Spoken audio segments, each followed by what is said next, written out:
ದೇವರ ಪರಿಶುದ್ಧ ನಾಮಕ್ಕೆ ಮಹಿಮೆಯುಂಟಾಗಲಿ. 2 ಅರಸುಗಳು 4ನೇ ಅಧ್ಯಾಯದ 4ನೇ ವಾಕ್ಯ, ಅದೇ ಅಧ್ಯಾಯದಲ್ಲಿ 33ನೇ ವಾಕ್ಯ. 2 ರಾಜರು 4 ಅಧ್ಯಾಯ 4 ವಚನ, దాంట్లోనే 33వ వచనం ಓದೋಣ. 2 ಅರಸುಗಳು 4ನೇ ಅಧ್ಯಾಯದ 4ನೇ ವಾಕ್ಯ. ಅನಂತರ ನಿನ್ನ ಮಕ್ಕಳನ್ನು ಒಳಗೆ ಕರೆಕೊಂಡು ಬಾಗಿಲನ್ನು ಮುಚ್ಚಿ ಎಣ್ಣೆಯನ್ನು ಪಾತ್ರೆಗಳಲ್ಲಿ ಹೊಯ್ದು ತುಂಬಿದವುಗಳನ್ನೆಲ್ಲ ಒತ್ತಟ್ಟಿಗಿಡು ಎಂದು ಹೇಳಿದನು. ಸಾಕು, ಅದರಲ್ಲೇ 33ನೇ ವಾಕ್ಯ.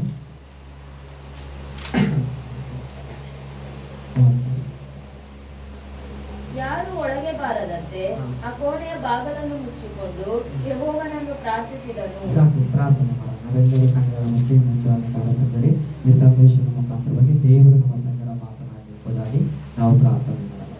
ಮಹಾಪರಿಶುದ್ಧವಿರತಕ್ಕಂಥ ತಂದೆ, ಭೂಮಿ ಆಕಾಶವನ್ನು ಮಾತ ದೇವ, ಮತ್ತೊಂದು ಬಾರಿ ಕರ್ತಾವೆ ಈ ತಿಂಗಳಿನ ಕೊನೆಯ ಭಾನುವಾರ ದಿನವನ್ನು ಕಾಣಲಿಕ್ಕೆ ದೇವರು ಸಹಾಯ ಮಾಡಬೇಕಾಗಿ ಸ್ತೋತ್ರ. ಅಪಾಯ ಮುಂಚಾನೆ ವೇಳೆ ಪ್ರಾರ್ಥಿಸಿಕೊಳ್ಳುತ್ತೇವೆ. ಈ ಸಂದೇಶದ ಭಾಗದ ಮುಖಾಂತರ ದೇವರು ಮಾತನಾಡಿ ಎಂಬುದಾಗಿ ಕರ್ತನೇ ದೇವರ ರಾಜ, ಶತ್ರುವಿನ ಆಲೋಚನೆಗಳು ಮುರಿಯಲ್ಪಡಲಿ ಎಂಬುದಾಗಿ ನಮಗೆ ರಕ್ಷಕನಿಲ್ಲವೆಂದು ತಿಳಿದು ಶತ್ರು ಕರ್ತಾವೆ ಸೀಳಿ ಬಿಡುವ ಸಿಂಹದ ರೀತಿಯಲ್ಲಿ ಬರುವಂತವನಾಗಿದ್ದಾನೆ ಸ್ವಾಮಿ. ಅಪ್ಪ, ಹಿಂದಟ್ಟುವಂತ ವೈರಿಗಳಿಗೆ ಅಪ್ಪ ನಾವು ತಪ್ಪಿಸಿಕೊಳ್ಳುವಂತ ದೇವರೇ ನೀನು ಸಹಾಯ ಮಾಡು, ನೀನು ಬಲಪಡಿಸಿ ಎಂಬುದಾಗಿ ಈ ಅಂತರಿಕ್ಷದಲ್ಲಿ ದೇವರ ಸಾನ್ನಿಧ್ಯ ಚಲಿಸಲಿ ಎಂಬುದಾಗಿ, ಈ ಅಂತರಿಕ್ಷದಲ್ಲಿ ಸಾನ್ನಿಧ್ಯ ಇಳಿದು ಬರಲಿ ಎಂಬುದಾಗಿ, ದೇವರ ಸಾನ್ನಿಧ್ಯ ಚಲಿಸಲಿ ಎಂಬುದಾಗಿ, ಎಲ್ಲ ಅಂಧಕಾರದ ತೋಳ್ಬಲಗಳು ಮುರಿಯಲ್ಪಡಲಿ ಎಂಬುದಾಗಿ, ಎಲ್ಲ ಅಂಧಕಾರದ ಒಂದು ತೋಳ್ಬಲಗಳು ಮುರಿಯಲ್ಪಡಲಿ ಎಂಬುದಾಗಿ, ಎಲ್ಲ ದುಷ್ಟನ ಕಾರ್ಯಗಳನ್ನ ಕಡಿದು ಪ್ರಾರ್ಥಿಸ್ತೇವೆ ಸ್ವಾಮಿ. ದೇವರು ತಾನೇ ಸಹಾಯ ಮಾಡಿ ಎಂಬುದಾಗಿ, ದೇವರು ತಾನೇ ಬಲಪಡಿಸಿ ಎಂಬುದಾಗಿ, ಈ ವಾಕ್ಯದ ಮುಖಾಂತರ ದೇವರು ಮಾತನಾಡಿ ಎಂಬುದಾಗಿ ನಜರೇತಿನ ಯೇಸುವಿನ ನಾಮದಲ್ಲಿ ಪ್ರಾರ್ಥಿಸಿಕೊಳ್ಳುತ್ತೇವೆ ತಂದೆ, ಆಮೆನ್. ಹಲ್ಲೆಲೂಯಾ. ಇವತ್ತಿನ ಸಂದೇಶದ ಶೀರ್ಷಿಕೆ ಏನಂದ್ರೆ, ಹಲ್ಲೆಲೂಯಾ, ದೇವರು ಈ ರೀತಿಯಾಗಿ ಹೇಳ್ತಾರೆ, ಏನಂದ್ರೆ ಮುಚ್ಚಿರುವ ಬಾಗಿಲನ್ನ ತೆರೆಯುವ ಸಮಯ ಬಂದಿದೆ ಎಂಬುದಾಗಿ. ಹಲ್ಲೆಲೂಯಾ.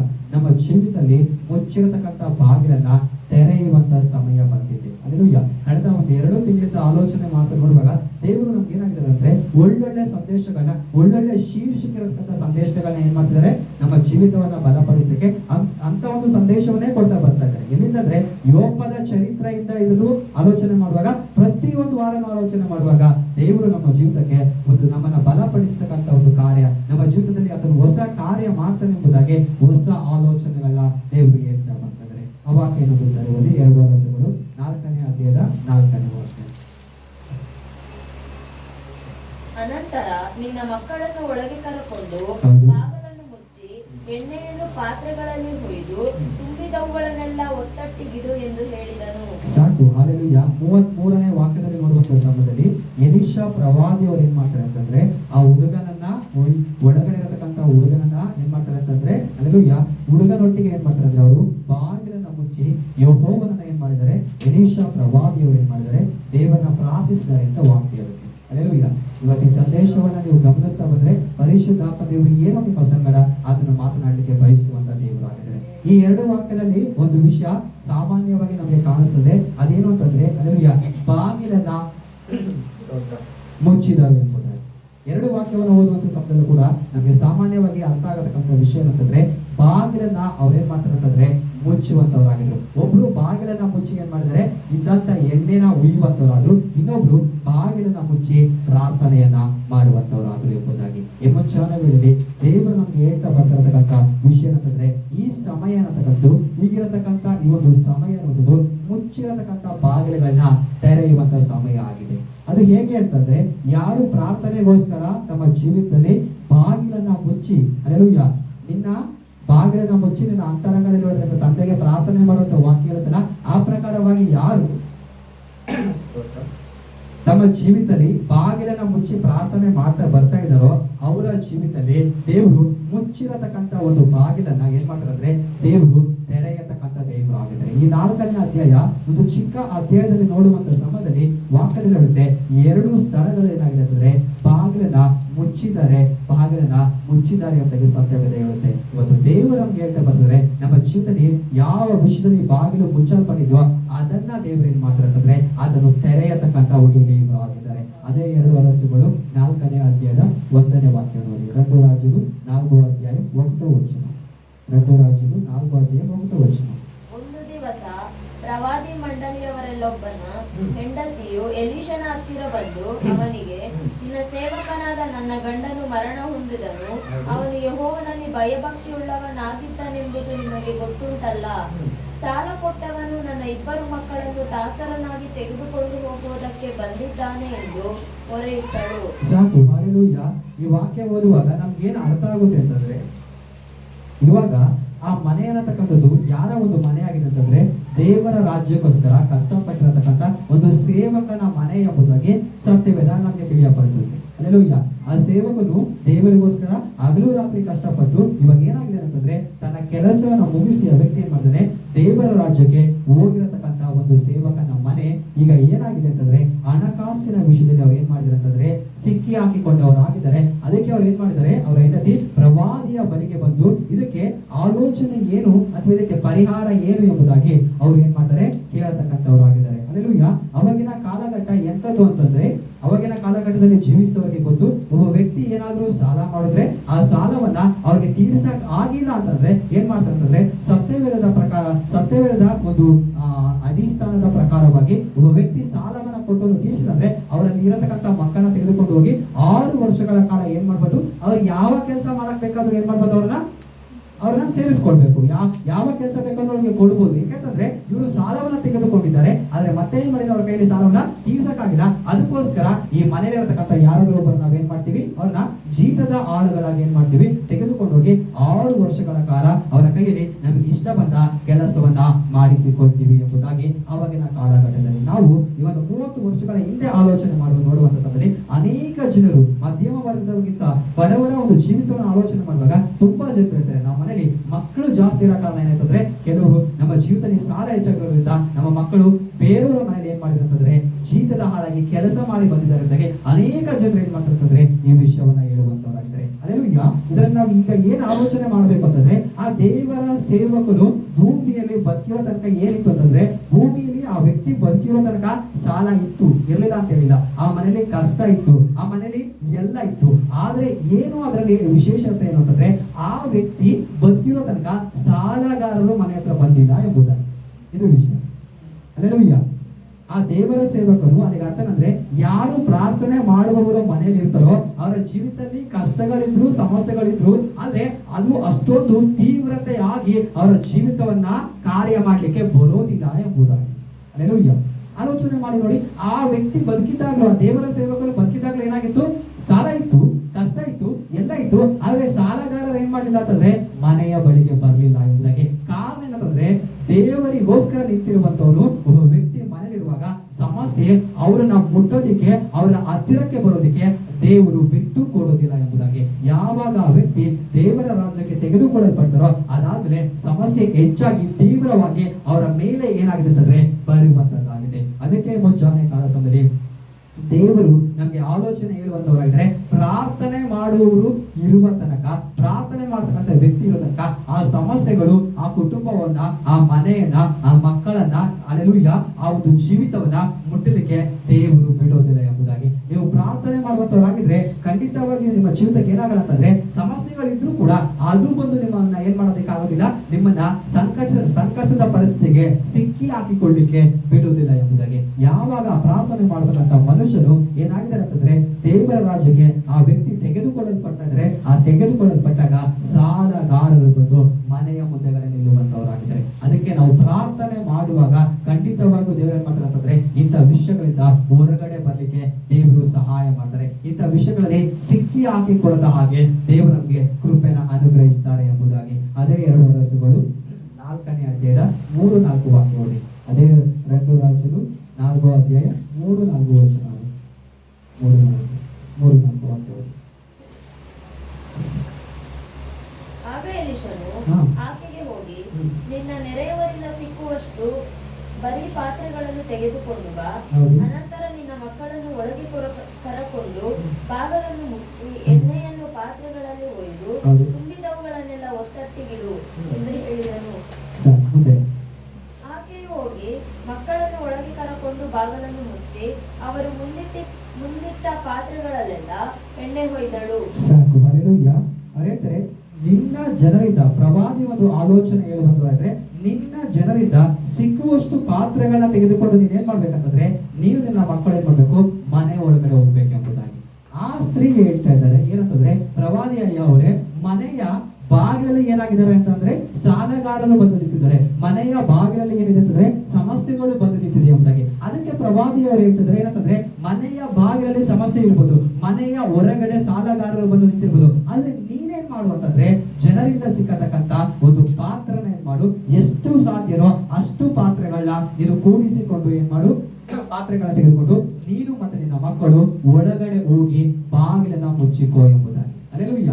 ಸಾಲಗಾರರು ಬಂದು ಹೊರಗಡೆ ನಿಂತಿರುವಾಗ ಮನೆಯ ಒಳಗಡೆ ಹೋಗಿ, ಅಲ್ಲೆಲೂಯ್ಯ ಸ್ತೋತ್ರ, ಬಾಗಿಲನ್ನ ಮುಚ್ಕೊಂಡ್ರೆ ಸಮಸ್ಯೆ ತೀರುತ್ತಾ ಎಂಬುದಾಗಿ ನಾವು ಕೇಳುವಂತವರಾಗಿದ್ದೇವೆ. ಆದ್ರೆ ದೇವರ ಒಂದು ಮನುಷ್ಯನು ಒಂದು ಆಲೋಚನೆ ಹೇಳುವಾಗ ಖಂಡಿತವಾಗಿ ಅದರಿಂದ ದೇವರು ಏನ್ ಮಾಡ್ತಾರೆ, ಅದರಿಂದ ಒಂದು ಪರಿಹಾರವನ್ನ ದೇವರು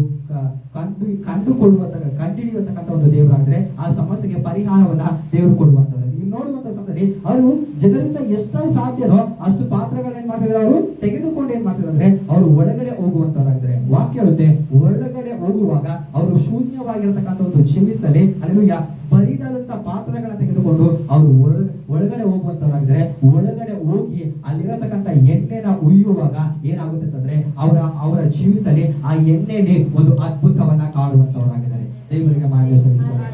ಯಾಕೆಂತಂದ್ರೆ ದೇವರು ಅಲ್ಲೆಲೂಯ್ಯ ಖಾಲಿ ಪಾತ್ರೆಗಳನ್ನ ಆತನು ತುಂಬಿಸುವಂತ ದೇವರು ಆಗಿದ್ದಾರೆ. ವಾಕ್ಯ ಹೇಳ್ತಾನ, ಭಕ್ತರು ಹೇಳ್ತಾರೆ, ನನ್ನ ಅಲ್ಲೆಲೂಯ್ಯ ಪಾತ್ರೆಯು ತುಂಬಿ ಹೊರಸೂಸುವಂತೆ ದೇವರು ಮಾಡತಕ್ಕಂತ ಒಂದು ದೇವರು ಆಗಿದ್ದಾರೆ ಎಂಬುದಾಗಿ. ಈ ಮುಂಜಾನೆ ಕಾಲ ಸಮಯದಲ್ಲಿ ದೇವರು ಮುಚ್ಚಿರತಕ್ಕಂತ ಒಂದು ಬಾಗಿಲನ್ನ ತೆರೆಯುವಂತ ಸಮಯ ಆಗಿದೆ. ಹೊರಗಡೆ ಸಮಸ್ಯೆಗಳಿದೆ, ಹೊರಗಡೆ ಕಷ್ಟ ಇದೆ, ಹೊರಗಡೆ ಸಾಲ ಇದೆ. ಯಾರೋಗಿ ಪ್ರಾರ್ಥನೆ ಕೋಣೆ ಒಳಗಡೆ ದೇವ ಸಮ್ಮುಖದಲ್ಲಿ ಪ್ರಾರ್ಥನೆ ಮಾಡ್ತಾರೋ, ದೇವರು ಹೇಳಿದ ಪ್ರಕಾರವಾಗಿ ಅಲ್ಲೆಲೂಯ್ಯ ಪ್ರಾರ್ಥನೆ ಮಾಡ್ಲಿಕ್ಕೆ ಪ್ರಾರ್ಥನೆ ರೂಮಲ್ಲಿ ಹೋಗಿ ಬಾಗಿಲನ್ನ ಮುಚ್ಚುತ್ತಾರೋ, ಆ ಬಾಗಿಲು ಯಾವಾಗ್ಲೂ ಮುಚ್ಕೊಂಡಿರೋದಕ್ಕೆ ದೇವರು ಬಿಡೋದಿಲ್ಲ. ಅಲ್ಲೆಲೂಯ್ಯ ಆ ಪ್ರಾರ್ಥನೆಯ ಕೋಣೆ ಒಳಗಡೆ ಒಂದು ಅದ್ಭುತವನ್ನ ದೇವರು ನಮಗೋಸ್ಕರ ನೇಮಿಸಿದ್ದಾರೆ ಎಂಬುದಾಗಿ. ನಾವು ಆ ರೀತಿಯಾಗಿ ಮಾಡೋದಿಲ್ಲ. ಯಾಕಂದ್ರೆ ನಮ್ಮ ಜೀವಿತಕ್ಕೆ ಸಾಲಗಳು ಬಂದಂತ ಸಮಯದಲ್ಲಿ, ಕಷ್ಟಗಳು ಬಂದಾಗ ನಾವು ಹುಡುಕುವಂಥದ್ದು ಮೊದಲನಾಗಿ ದೇವರ ಆಶ್ರಯವನ್ನ ಅಲ್ಲ, ನಾವು ಮೊದಲನಾಗಿ ಹುಡುಕುವಂಥದ್ದು ಮನುಷ್ಯರ ಆಶ್ರಯವಾಗಿದೆ ಎಂಬುದಾಗಿ. ಯಾರ ಹತ್ರ ಇವಾಗ ಕಾಸಿದೆ, ಯಾರನ್ನ ಕೇಳಿದ್ರೆ ಈ ಸಮಯಕ್ಕೆ ಹಣವನ್ನ ಕೊಡ್ತಾರೆ ಎಂಬುದಾಗಿ ನಾವು ಮೊದಲು ಆಲೋಚನೆ ಮಾಡುವಂಥದ್ದೇ,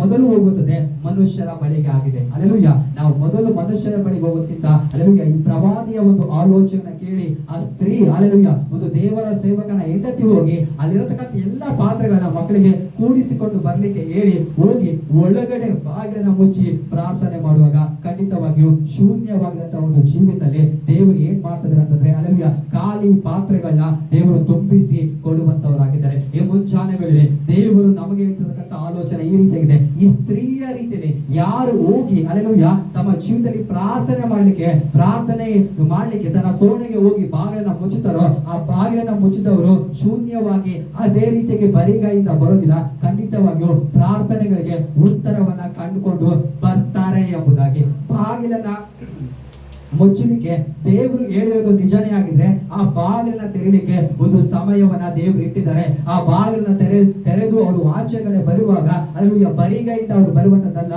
ತುಂಬಿರತ್ತ ಅಲ್ಲೆಲೂಯ್ಯ ಖಾಲಿಯಾಗಿರತಕ್ಕಂತ ಒಂದು ಪಾತ್ರೆಗಳಲ್ಲಿ ಎಣ್ಣೆ ತುಂಬಿ ಬರುವ ಹಾಗೆ ಅಲ್ಲೆಲೂಯ್ಯ ದೇವರು ಎಣ್ಣೆನ ತುಂಬಿಸಿ ಕಳಿಸುವ ಹಾಗೆ ದೇವರು ಸಹಾಯ ಮಾಡ್ತಾರೆ. ಈ ಸಂದೇಶವನ್ನು ಸಿದ್ಧ ಮಾಡುವಾಗ ದೇವರು ಈ ರೀತಿಯಾಗಿ ಹೇಳಿದ್ರು ಏನಂತಂದ್ರೆ, ನಿನ್ನ ಪಾತ್ರೆ ತುಂಬಿ ಹೊರಸೂಸುತ್ತದೆ ಎಂಬುದಾಗಿ. ಅಲ್ಲೆಲೂಯ್ಯ ಕರಗಳಂತೆ ದೇವ ಸಮ್ಮುಖದಲ್ಲಿ ಹೇಳಿದ್ರೆ ನನ್ನ ಪಾತ್ರನ ದೇವರು ತುಂಬಿಸ್ತಾರೆ ಎಂಬುದಾಗಿ. ನನ್ನ ಪಾತ್ರೆ ಅಲ್ಲೆಲೂಯ್ಯ ನನ್ನ ಜೀವಿತ ಎಂಬತಕ್ಕಂಥ ಪಾತ್ರೆ, ನನ್ನ ಜೀವಿತದ ಎಲ್ಲಾ ಒಂದು ಏರಿಯಾಗಳಲ್ಲಿ ದೇವರನ್ನ ತುಂಬಿಸಿ ಕಳಿಸ್ತಾರೆ ಎಂಬುದಾಗಿ. ದೇವರು ನನ್ನ ಪಾತ್ರನ ತುಂಬಿಸಿ ನನ್ನ ಪಾತ್ರೆ ತುಂಬಿ ಹೊರಸೂಸುತ್ತದೆ ಎಂಬುದಾಗಿ ಈ ಮುಂಜಾನೆ ಕಾಲ ಸಮಯದಲ್ಲಿ ದೇವರ ಆಲೋಚನೆ ಹೇಳುವಂತವರಾಗಿದ್ದಾರೆ. ಯಾಕೆಂತಂದ್ರೆ ನಿನ್ನ ಜೀವಿತ ಇರತಕ್ಕಂಥ ಅಲ್ಲೆಲೂಯ್ಯ ನಿನ್ನ ಜೀವಿತ ಬರಿದಾಗಿರತಕ್ಕಂಥ ಒಂದು ಪಾತ್ರೆಯ ರೀತಿಯಲ್ಲಿ ಮುಂಜಾನೆ ಹೇಳಿದ್ರೆ ದೇವರು ಹೇಳ್ತಾರೆ ಆ ಪಾತ್ರೆನ ತುಂಬಿಸುವಂತ ಸಮಯ ಬಂದಿದೆ. ಅಗಲವಾಗಿ ಬಾಯಿ ತೆರೆಯಿರಿ, ಅಗಲವಾಗಿ ಬಾಯಿ ತೆರೆಯಿರಿ, ನನ್ನದನ್ನ ತುಂಬಿಸ್ತೇನೆ ಎಂಬುದಾಗಿ, ನನ್ನದನ್ನ ತುಂಬಿಸ್ತೇನೆ ಎಂಬುದಾಗಿ ಆಲೋಚನೆ ಹೇಳತಕ್ಕಂಥ ದೇವರು ಈ ಮುಂಚಾನೆ ಹೇಳಿದೆ. ನಿನ್ನ ಜೀವಿತದಲ್ಲಿ ಮುಚ್ಚಿರತಕ್ಕಂಥ ಬಾಗಿಲುಗಳನ್ನ ಆತನು ತೆರೆಯ ಮಾಡ್ತಾರೆ. ಬರಿದಾಗಿರತಕ್ಕಂಥ ಒಂದು ಜೀವಿತವನ್ನ, ಬರಿದಾಗಿರತಕ್ಕಂಥ ಒಂದು ಪಾತ್ರೆಯನ್ನ, ಶೂನ್ಯತೆ ಆಗಿರತಕ್ಕಂಥ ಪಾತ್ರೆಗಳನ್ನ ಎಣ್ಣೆನ ತುಂಬಿಸಿ ಆತನು ಸನ್ಮಾನಿಸುವಂತ ದೇವರಾಗಿದ್ದಾರೆ. ನಿನ್ನ ಜೀವಿತ ಯಾವ ಇಕ್ಕಟ್ಟಲ್ಲಿ ಸಿಕ್ಕಾಕಿಕೊಂಡಿದ್ಯೋ ಅದರಿಂದ ಬಿಡುಗಡೆ ಆಗ್ಲಿಕ್ಕೆ ದೇವರು ಆಲೋಚನೆ ಹೇಳುವಂತವರಾಗಿದ್ದಾರೆ. ಯಾವಾಗ ದೇವರು ಹೇಳಿದ ಪ್ರಕಾರ ಮಾತನ್ನ ಕೇಳಿ ಹೋಗಿ ಪ್ರಾರ್ಥನಾ ಕೋಣೆಯಲ್ಲಿ ಕೂತ್ಕೊಂಡು ದೇವರ ಸಮ್ಮುಖದಲ್ಲಿ ಪ್ರಾರ್ಥನೆ ಮಾಡುವಾಗ, ದೇವರೇ ಈ ಪ್ರಾರ್ಥನೆಗೆ ಈ ಒಂದು ವಿಷಯಕ್ಕೆ ಈಗ ನಾನು ಅನುಭವಿಸ್ತಿರತಕ್ಕಂಥ ಪರಿಸ್ಥಿತಿಗೆ ಕಾರಣ ಏನು, ಇದಕ್ಕೆ ಪರಿಹಾರ ಏನು ಎಂಬುದಾಗಿ ದೇವರ ಸಮ್ಮುಖದಲ್ಲಿ ಪ್ರಾರ್ಥನೆ ಮಾಡುವಾಗ ಖಂಡಿತವಾಗಿ ಅದಕ್ಕೆ ಸರಿಯಾದ ಒಂದು ಪರಿಹಾರವನ್ನ, ಅದಕ್ಕೆ ಸರಿಯಾಗಿರತಕ್ಕಂಥ ಒಂದು ಸೊಲ್ಯೂಷನ್ ದೇವರು ಹೇಳ್ತಾರೆ ಎಂಬುದಾಗಿ. ಅದಕ್ಕೆ ಮನುಷ್ಯರ ಬಳಿಯಲ್ಲಿ ಆಲೋಚನೆ ತೆಗೆದುಕೊಳ್ಳೋದಕ್ಕಿಂತ ದೇವ ಸಮ್ಮುಖದಲ್ಲಿ ಹೋಗಿ ಕೂತು ಅದಕ್ಕೆ ಉತ್ತರವನ್ನ ಪಡ್ಕೊಂಡು ಬರತಕ್ಕಂತ ಒಂದು ಆತ್ಮಿಕ ಸ್ಟ್ಯಾಂಡರ್ಡ್ ಅಲ್ಲಿ ನಾವು ಇರುವಂತವರು ಆಗಿರ್ಬೇಕು. ಅಲ್ಲೆಲೂಯ್ಯ. ಮನುಷ್ಯರು ಕೆಲವರು ನಮ್ಗೆ ಒಳ್ಳೇದಾಗಲಿ ಅಂತ ಆಲೋಚನೆ ಹೇಳ್ತಾರೆ, ಕೆಲವರು ನಮ್ಗೆ ಭಯಪಡಿಸತಕ್ಕಂತ ಆಲೋಚನೆ ಹೇಳುವಂತವರಾಗ್ತಾರೆ.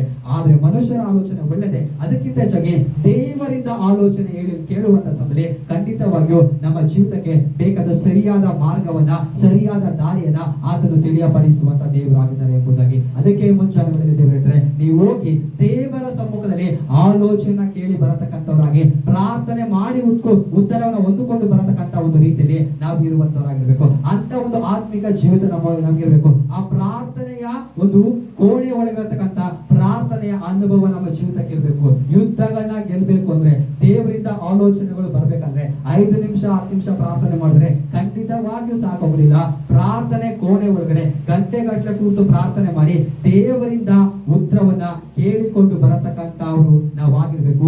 ಈಗಿನ ಕಾಲಘಟ್ಟದಲ್ಲಿ ಅಂತವರಿಗೋಸ್ಕರ ದೇವರು ಕಾರ್ಯ ಮಾಡುವಂತವರಾಗಿದ್ದಾರೆ, ಅಂತವರ ದೇವರು ಹುಡುಕುವಂತವರಾಗಿದ್ದಾರೆ. ಯಾರು ಆ ರೀತಿಯಾಗಿ ಪ್ರಾರ್ಥನೆ ಮಾಡ್ತಾರೋ ಖಂಡಿತವಾಗಿಯೂ ಅವರಿಗೆ ತನ್ನ ಹೃದಯದ ಆಲೋಚನೆಗಳನ್ನ ಮುಂದೆ ಆತನು ಏನು ಮಾಡ್ಲಿಕ್ಕೆ ಹೋಗ್ತಾ ಇದ್ದಾರೆ ಅಥವಾ ಅವರ ಜೀವಿತದಲ್ಲಿ ಮುಂದೆ ದೇವರು ಏನು ಕಾರ್ಯವನ್ನ ಮಾಡ್ತಾನೆ ಎಂಬುದಾಗಿ ಅದನ್ನು ಖಂಡಿತವಾಗಿ ತಿಳಿಯಪಡಿಸುವಂತವರಾಗಿದ್ದಾರೆ. ಯಾಕಂದ್ರೆ ದೇವರು ಎಂತ ದೇವರು ಆಗಿದ್ದಾರೆ ಅಂತಂದ್ರೆ, ನಾನು ಸೊದೋಮ್ ಗೋಮರ ಪಟ್ಟಣವನ್ನ ನಾಶ ಮಾಡುವಂತದ್ದು ಅಲ್ಲೆಲೂಯ್ಯ ಅಬ್ರಹಾಮನಿಗೆ ಮರೆಮಾಚುವುದು ಎಷ್ಟು ಸರಿ ಎಂಬುದಾಗಿ ಸತ್ಯವೇದ ಹೇಳುವುದು. ಯಾಕೆಂದ್ರೆ ಅವನು ನನಗೆ ಏನಾಗಿದ್ದಾನೆ, ಅಲ್ಲೆಲೂಯ್ಯ ನನ್ನ ಮಗ ಅಲ್ಲ, ಅವನು ನನ್ನ ಸ್ನೇಹಿತನು ಎಂಬುದಾಗಿ.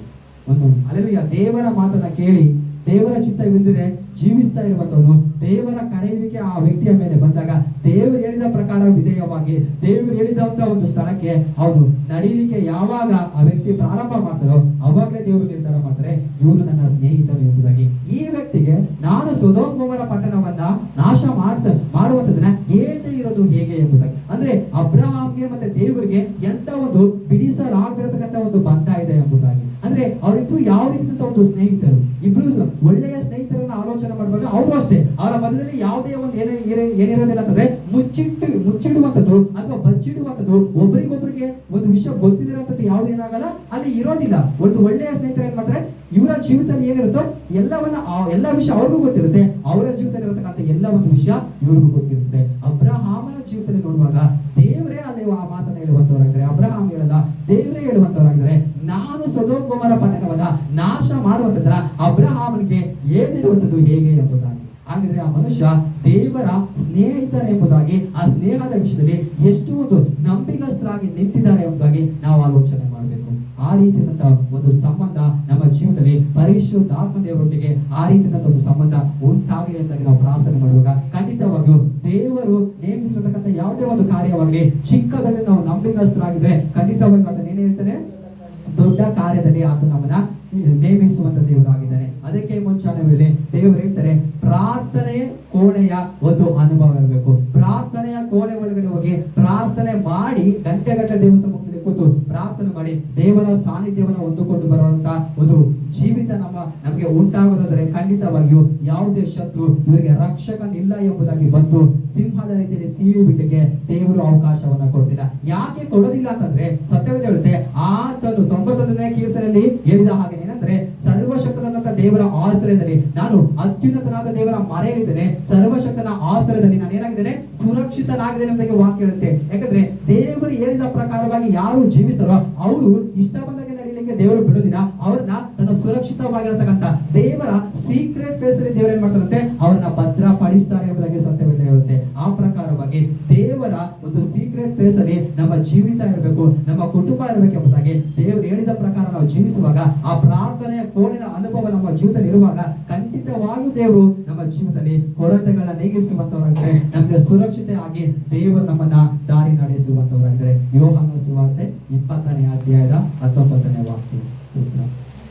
ಯೋಹಾನ ರಾಸಿನ ಸುವಾರ್ತ 20ನೇ ಅಧ್ಯಾಯ 19ನೇ ವಚನ. 20:19 ಯೋಹಾನ. ಮುಂದೆ ಮತ್ತೆ ಯಾರ ಜೀವಿತದಲ್ಲಿ ಬಾಗಿಲು ಮುಚ್ಚಲ್ಪಟ್ಟಿದೆ ಎಂಬುದಾಗಿ ನಾವು ನೋಡೋಣ. ಯೋಹಾನ 20:19. ಸ್ತೋತ್ರ. 20:19. ಅದೇ ದಿವಸದ ಅಂದರೆ ಹೌದು. ವಾರದ ಮೊದಲನೇ ದಿವಸದ ಸಂಜೆಯಲ್ಲಿ ಶಿಷ್ಯರು ಯಹೂದರ ಭಯದಿಂದ ನಾವು ಇದ್ದ ಮನೆಯ ಬಾಗಿಲುಗಳನ್ನು ಮುಚ್ಚಿಕೊಂಡಿರಲು ಯೇಸು ಬಂದು ನಡುವೆ ನಿಂತು ನಿಮಗೆ ಸಮಾಧಾನವಾಗಲಿ ಎಂದನು. ಇದನ್ನು ಹೇಳಿದ ಮೇಲೆ ಅವರಿಗೆ ತನ್ನ ಕೈಗಳನ್ನು ಪಕ್ಕೆಯನ್ನು ತೋರಿಸಿದನು. ಸಾಕು, ಹಲ್ಲೆಲೂಯಾ. ಅದರಲ್ಲಿ 26ನೇ ಹೋಗ್ತೀವಿ. 8 ದಿವಸಗಳಾದ ಮೇಲೆ ಹೌದು. ಆತನ ಶಿಷ್ಯರು ತಿರುಗಿ ಒಳಗಿದ್ದಾಗ ತೋಮನು ಅವರ ಸಂಗಡ ಇದ್ದನು. ಹೌದು. ಬಾಗಲುಗಳು ಮುಚ್ಚಿದ್ದವು. ಆಗ ಯೇಸು ಬಂದು ನಡುವೆ ನಿಂತು ನಿಮಗೆ ಸಮಾಧಾನವಾಗಲಿ ಅಂದನು. ಸಾಕು, ಹಲ್ಲೆಲೂಯಾ. 19ನೇ ವಾಕ್ಯದಲ್ಲೂ ಕೂಡ ನೋಡ್ತೀವಿ. ಅಂದ್ರೆ ಅದೇ ದಿವಸ, ಹಲ್ಲೆಲೂಯಾ, ಅಂದ್ರೆ ವಾರದ ಮೊದಲನೆಯ ದಿವಸದ ಸಂಜೆಯಲ್ಲಿ ಶಿಷ್ಯರು ಯಹೂದ್ಯರ ಭಯದಿಂದ ತಾವಿದ್ದಂತ ಮನೆಯ ಬಾಗಿಲುಗಳ ಏನ್ ಮಾಡಿದಂತೆ ಮುಚ್ಚಿಕೊಂಡಿದ್ದು ಎಂಬುದಾಗಿ. ಹಲ್ಲೆಲೂಯಾ. ಅಲ್ಲಿ ಸ್ತ್ರೀಯ ಜೀವಿತದಲ್ಲಿ ಮಾತ್ರ ಅಲ್ಲ ಬಾಗಿಲು ಮುಚ್ಚಿರುವಂತದ್ದು, ಇಲ್ಲಿ ವಿಶ್ವಾಸಿಗಳಂತ ಅಲ್ಲ ಸತ್ಯವೇದ ಬರೆಯುವಂತದ್ದು. ಯೇಸು ಸ್ವಾಮಿಯ ಜೊತೆಲಿ 3.5 ವರ್ಷಗಳ ಕಾಲ ಸೇವೆ ಮಾಡಿರತಕ್ಕಂತ ಶಿಷ್ಯರ ಒಂದು ಜೀವಿತ ನೋಡ್ತೀವಿ. ಅವರು ಯಹೂದ್ಯರಿಗೆ ಭಯಪಟ್ಟು ಏನ್ ಮಾಡಿದ್ರು ಅಂತಂದ್ರೆ ಅವರ ಜೀವಿತದಲ್ಲಿ ಬಾಗಿಲನ್ನ ಅವರು ಮುಚ್ಚಿಕೊಂಡಿದ್ದಾರೆ ಎಂಬುದಾಗಿ. ಹಲ್ಲೆಲೂಯಾ. ಇವಾಗ ಬಾಗಿಲು ಅದೇ ರೀತಿಯಾಗಿ ಮುಚ್ಚಲ್ಪಟ್ಟಿದ್ದಂದ್ರೆ ಮುಂದೆ ಏನು ಸಂಭವಿಸುತ್ತದೆ ಅಂತಂದ್ರೆ ದೇವರು ಅವರ ಮೇಲಿಟ್ಟಿರತಕ್ಕಂಥ